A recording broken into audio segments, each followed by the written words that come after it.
Hi friends, అందరికీ నమస్కారం. Welcome back to our channel. ఈ వీడియోలో ఈరోజు central bank of India recruitment సంబంధించినటువంటి నోటిఫికేషన్ వివరాలు కంప్లీట్గా డీటెయిల్స్ అన్నీ కూడా చూద్దాం. మొత్తంగా ఖాళీలు చూసుకుంటే 275 ఖాళీలు ఉన్నాయి. ఇవి వచ్చేసి ఆంధ్రప్రదేశ్ అండ్ తెలంగాణలో ఉన్నవారు కూడా అప్లై చేసుకోవచ్చు ఈ పొజిషన్స్కి వచ్చేసి. ఇక నోటిఫికేషన్ సంబంధించినటువంటి ముఖ్య వివరాలు చూసుకుంటే సంస్థ వచ్చేసి సెంట్రల్ బ్యాంక్ ఆఫ్ ఇండియా అండి. వచ్చేసి స్పెషలిస్ట్ ఆఫీసర్ స్కేల్ 1 to 4 వరకు జాబ్స్ అనేవి ఉన్నాయండి. ఆన్లైన్ పరీక్షలో ఉంటుంది. సెలక్షన్ అనేది నెగిటివ్ మార్కింగ్ అనేది లేవండి. ఇక ఏప్రిల్ 26 అనేది పరీక్ష తేదీ. టెంటేటివ్గా మహిళా అభ్యర్థులకు కూడా తక్కువ ఫీజు అనేది ఉంటుంది, అప్లికేషన్ ఫీజు అనేది. ఈ వీడియోలో ముందు మన డీటెయిల్స్ చూసుకునే ముందు ఎవరైతే నా ఛానల్ని చూస్తున్నారో సబ్స్క్రైబ్ చేసుకోలేదు ప్లీజ్ సబ్స్క్రైబ్ చేసుకోండి.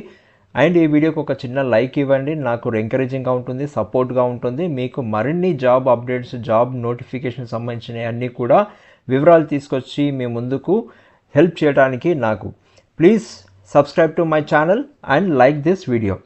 ఇక మనము వివరాలకి వెళ్తే మీరు అఫీషియల్ వెబ్సైట్కి సంబంధించిన సెంట్రల్ బ్యాంక్ ఆఫ్ లింక్ని ఓపెన్ చేసుకుంటే మీకు ఈ విధంగా వెబ్సైట్ అనేది ఓపెన్ అవుతుంది. హోమ్ విండో అనేది ఇలాగ ఉంటుంది. దాంట్లో మీరు కెరియర్ సెక్షన్స్కి వెళ్ళేసి లేదా డైరెక్ట్గా మీరు ఇక్కడ నేను ఇచ్చిన లింక్ను మీరు డైరెక్ట్గా ఓపెన్ చేసుకున్నా కానీ మీకు కెరియర్ సెక్షన్స్కి వెళ్తుంది. అక్కడ వచ్చేసి ఇప్పుడు మనం ఈ వీడియోలో మాట్లాడుకున్నటువంటి recruitment process for selection of officers in specialist category in various streams notification సంబంధించినవి 2 ట్యాబ్స్ ఉన్నాయండి. ఈ click here for details and click here to apply అనేది 2 ట్యాబ్స్ ఉంటాయి. మీరు ఒకవేళ క్లిక్ హియర్ టు డీటెయిల్స్ అంటే మీకు నోటిఫికేషన్ అనేది ఓపెన్ అవుతుంది. ఈ నోటిఫికేషన్లో కంప్లీట్ డీటెయిల్స్ అన్నీ కూడా ఉంటాయి. There are a lot of jobs applications ఉన్నాయండి. For not only for banking సంబంధించిన కామర్స్ స్టూడెంట్స్కి వారికి కానీ ఆపరేషన్ సంబంధించినవి కాదు, ఐటీ రిలేటెడ్ జాబ్స్ ఉన్నాయి. ప్లస్ జాబ్ ఇంటర్నల్గా వచ్చేసి బ్యాంక్లో ఇంటర్నల్కి సంబంధించిన పొజిషన్స్ కూడా ఉన్నాయి. ఐటీ రిలేటెడ్ అంటే మెయిన్గా ఈసారి వాళ్ళు రిలీజ్ చేశారు. ఇక వేకెన్సీస్ డీటెయిల్స్ చూసుకుంటే మొత్తంగా 275 ఉన్నాయండి. అందులో ఐటీ ఆఫీసర్స్కి వచ్చేసి 82 పొజిషన్స్ ఉన్నాయండి. చాలా ఎక్కువ అండి. ఐటీ రిలేటెడ్ వారికి బీటెక్ అండ్ బీఈ చేసిన వారికి ఇవి, ఇంజనీరింగ్ స్టూడెంట్స్ వారికి, ఐటీ బ్యాక్గ్రౌండ్ ఉన్న వారికి ఇవి మంచి అవకాశం. అండ్ ఇన్ఫో సెక్యూరిటీ రిస్క్ సంబంధించి 38 పొజిషన్స్ ఉన్నాయి. డిజిటల్ సపోర్ట్ అండ్ ఆర్ఓసికి సంబంధించిన 26 పొజిషన్స్ ఉన్నాయి. రిస్క్ మేనేజర్ కింద 4 ఉన్నాయండి. దీనికి ఫ్రెషర్స్ కూడా ఎలిజిబిలిటీ ఉందని చెప్తున్నారు. ఈ పొజిషన్స్లలో ఎస్సీ ఎస్టీ ఓబీసీ ఈడబ్ల్యూఎస్ వారికి కూడా రిజర్వేషన్స్ అనేవి ఉన్నాయని చెప్తున్నారు. ఇక శాలరీ విశేషానికి చూసుకుంటే మనం స్కేల్ 1కి వచ్చేసి అసిస్టెంట్ మేనేజర్ కింద ఇస్తున్నారు. 48,480 రూపీస్ నుంచి 85,920 రూపీస్ వరకు ఉంటుంది. పే స్కేల్ ప్లస్ అలవెన్సెస్ కూడా ఉంటాయి. ఇంకా స్కేల్ 2 మేనేజర్ పొజిషన్స్కి వచ్చేసి 64,820 నుంచి 93,960 వరకు ఉంటుంది. ప్లస్ అలవెన్సెస్ కూడా ఇస్తారు. స్కేల్ 3 వరకు వచ్చేసి సీనియర్ మేనేజర్ డిజిగ్నేషన్ తోటి ఉంటుంది. 85,920 రూపీస్ నుంచి 105,280 రూపీస్ వరకు పే స్కేల్ ఉంటుంది. అది అలవెన్సెస్ కూడా ఇస్తారు. ఇక స్కేల్ 4 అనేది చీఫ్ మేనేజర్ కింద 1,02,300 రూపీస్ నుంచి 1,20,940 వరకు పే స్కేల్ ఉంటుందని చెప్తున్నారు. దాంతోపాటు అలవెన్సెస్ కూడా ఇస్తారు. అలవెన్సెస్లో వచ్చేసి డిఏ, హెచ్ఆర్ఏ, సిసిఐ వంటి ఇతర ప్రభుత్వ సౌకర్యాలు అన్నీ కూడా ఉంటాయి ఈ వివరాలలో. ఇక విద్యా అర్హతలు, ఎడ్యుకేషన్ క్వాలిఫికేషన్స్ అనేది చూసుకుంటే for IT and computer post related వచ్చేసి ఇంజనీరింగ్ వారు BE, BTech in computer science కానీ ఐటీ, ఈసీఈ లేదా ఎంసీఏ చేసిన వారు కూడా ఈ పొజిషన్స్కి అప్లై చేసుకోవచ్చు. ఫర్ రిస్క్ మేనేజర్స్కి వచ్చేసి ఎంబీఏ, ఫైనాన్స్, బ్యాంకింగ్ బ్యాక్గ్రౌండ్లో ఉన్నవారు, చేసిన వారు and PG diploma in banking and finance చేసిన వారు లేదా పీజీ ఇన్ స్టాటిస్టిక్స్ అండ్ మ్యాథ్స్లో చేసిన వారు ఈ పొజిషన్స్కి ఎలిజిబిలిటీ ఉంటుంది. వారందరూ కూడా ఖచ్చితంగా అర్హులని చెప్తున్నారు. ఇక ముఖ్య గమనిక ఏంటంటే డిగ్రీ సర్టిఫికేట్ తప్పనిసరిగా ఉండాలి. అర్హత తేదీ వచ్చేసి 31 జనవరి 2026 నాటికి పూర్తయి ఉండాలని చెప్తున్నారు.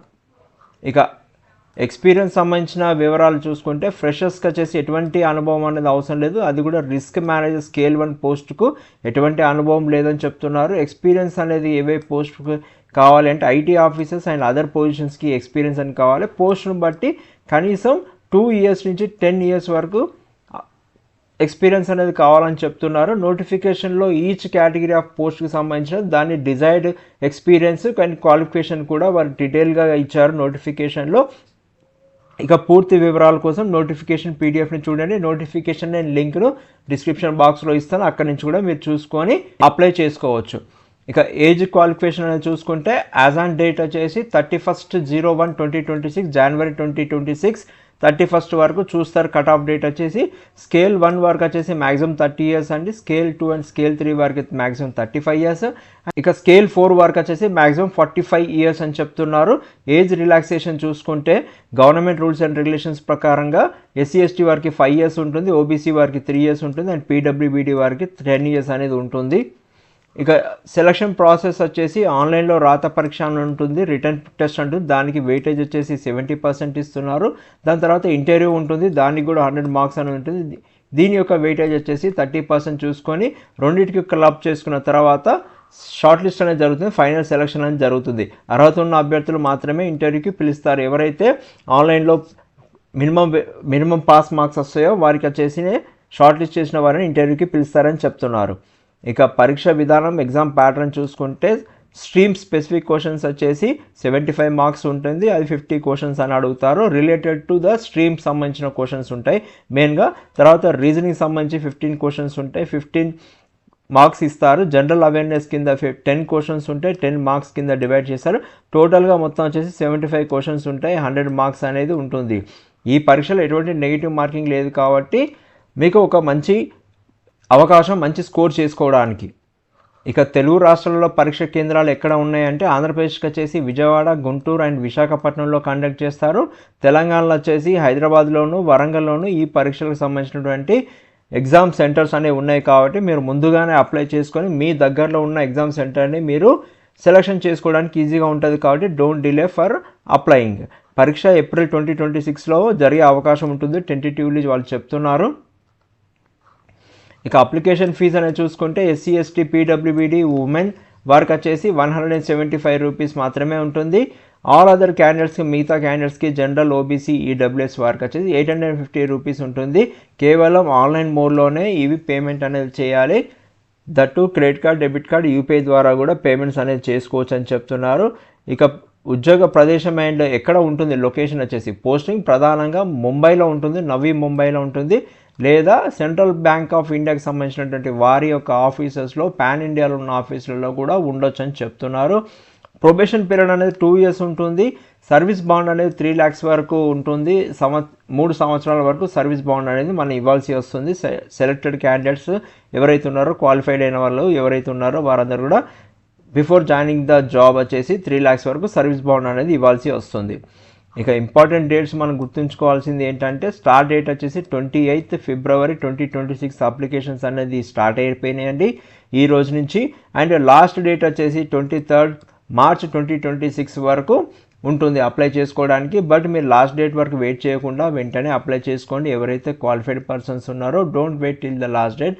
ఇక మనము అఫీషియల్గా లింక్ చూసుకుంటే నేను ముందు చూపించినటువంటి విండోను ఓపెన్ చేసుకున్న తర్వాత క్లిక్ హియర్ టు అప్లై అనే ట్యాబ్ని మీరు క్లిక్ చేస్తే దానికి సంబంధించినటువంటి మీరు రిజిస్ట్రేషన్స్ అనేది click here for new registration అనేది ఇక్కడ ట్యాబ్ ఉంటుంది. ప్లస్ ఎవరైతే ఆల్రెడీ రిజిస్టర్ చేసుకున్నారో వారు ఇక్కడ నుంచి కూడా క్లిక్ చేసుకోవచ్చు. మీరు రిఫరెన్స్ డాక్యుమెంట్స్ అనేది కూడా వారు క్లియర్గా ఇచ్చారు, హౌ టు అప్లై అని. మీకు ఏమైనా క్వశ్చన్స్ అండ్ ఆన్సర్స్ కూడా అడగాలి అనుకుంటే కూడా ఇక్కడ మీరు క్లిక్ చేసుకుంటే FAQs ఉంటాయి. ఇంపార్టెంట్ పాయింట్స్ కూడా మనం ఏవైతే చూసుకోవాలో అవన్నీ కూడా ఇక్కడ నుంచి చూసుకోవచ్చు. తర్వాత గైడ్లైన్స్, మన ఫోటోగ్రాఫ్ సిగ్నేచర్ ఎలా స్కాన్ చేయాలి, ఎంత స్పేస్లో పెట్టాలి, స్టోరేజ్ ఎంత ఉండాలి, దాని యొక్క ఫైల్ ఫార్మాట్ ఏం ఉండాలనే డీటెయిల్స్ అన్నీ కూడా ఇస్తారు. ఇక్కడ వారు ఇచ్చినట్టుగా మిగతా డీటెయిల్స్ ఏంటంటే last date and start of application సంబంధించినవి కూడా ఇచ్చారు. ఆన్లైన్ పేమెంట్ సంబంధించిన ఫీజు కూడా ఎప్పుడు చేసుకోవచ్చు అనేది కూడా కంప్లీట్గా నోటిఫికేషన్లో ఇచ్చారు. ప్లస్ అఫీషియల్ వెబ్సైట్ ద్వారా మనం క్లిక్ హియర్ టు అప్లై చేసుకుంటే అక్కడ కూడా ఇచ్చారు. ఇక్కడ మనము ఒకసారి click here for new registration click చేసిన తర్వాత బేసిక్ ఇన్ఫర్మేషన్ అనేది మనం అన్నీ కూడా ఫిలప్ చేయాల్సింది. ఇక్కడ మీరు చూసుకుంటే 6 స్టేజెస్ ఉన్నాయి. ఫస్ట్ బేసిక్ ఇన్ఫర్మేషన్ ఫిలప్ చేయాలి, తర్వాత ఫోటో సిగ్నేచర్ అప్లోడ్ చేసుకోవాలి, తర్వాత మనకు సంబంధించిన ఎడ్యుకేషనల్ క్వాలిఫికేషన్ సంబంధించిన క్రెడిట్స్ అన్నీ కూడా డీటెయిల్స్ అన్నీ కూడా మనం ఫిలప్ చేయాల్సి వస్తుంది. తర్వాత ప్రివ్యూ చూసుకున్న తర్వాత అప్లోడ్ చేయాల్సిన స్కాన్ కాపీస్ ఏమైనా ఉంటే కూడా అప్లోడ్ చేయాలి. తర్వాత అప్లికేషన్ ఫీజు అనేది పేమెంట్ చేసిన తర్వాత ముందుకు వెళ్తుంది. ఇక డీటెయిల్స్ అన్నీ కూడా మనకు సంబంధించినటువంటి డీటెయిల్స్ అన్నీ కూడా ఫిలప్ చేసిన తర్వాత ఖచ్చితంగా ఇక్కడ సేవ్ అండ్ నెక్స్ట్ ఉంటుంది. సేవ్ అండ్ నెక్స్ట్ అయితే మనం ఎప్పుడైతే సేవ్ చేసుకొని పెట్టుకుంటే తర్వాత కూడా లాగిన్ అయ్యి మన అప్లికేషన్ ఫామ్ని కంటిన్యూ చేయొచ్చు. నెక్స్ట్కి పేజ్కి అనేది క్లిక్ చేస్తే వెళ్తూ ఉంటుంది. ఇక ముఖ్యమైన గమనికలు ఏంటంటే సిబిల్ స్కోర్ అభ్యర్థులకు ఎటువంటి క్రెడిట్ డిఫాల్ట్ ఉండకూడదు, సిబిల్ స్కోర్ సరిగ్గా ఉండాలి. ఎవరైతే ఈ పొజిషన్స్కి అప్లై చేస్తున్నారు వారి యొక్క డిఫాల్ట్ పేమెంట్స్ కానీ లోన్స్ సంబంధించిన డిఫాల్ట్ పేమెంట్స్ కూడా ఎటువంటి ఉండకూడదు. వారి యొక్క సిబిల్ స్కోర్ అనేది చాలా ఖచ్చితంగా ఉండాలి. ప్లస్ మంచి స్కోర్ అనేది ఉంటే వారికి ఒక అదనపు అనేది ఉంటుంది, దాంట్లో ప్రిఫరెన్స్ అనేది ఉంటుంది. అఫీషియల్ వెబ్సైట్ వచ్చేసి centralbankofindia.co.in ఉంది. ఈ వెబ్సైట్కి సంబంధించిన లింక్ కూడా డిస్క్రిప్షన్ బాక్స్లో ఇస్తాను, మీరు అక్కడ కూడా చూసుకోవచ్చు, క్లిక్ చేసుకోవచ్చు.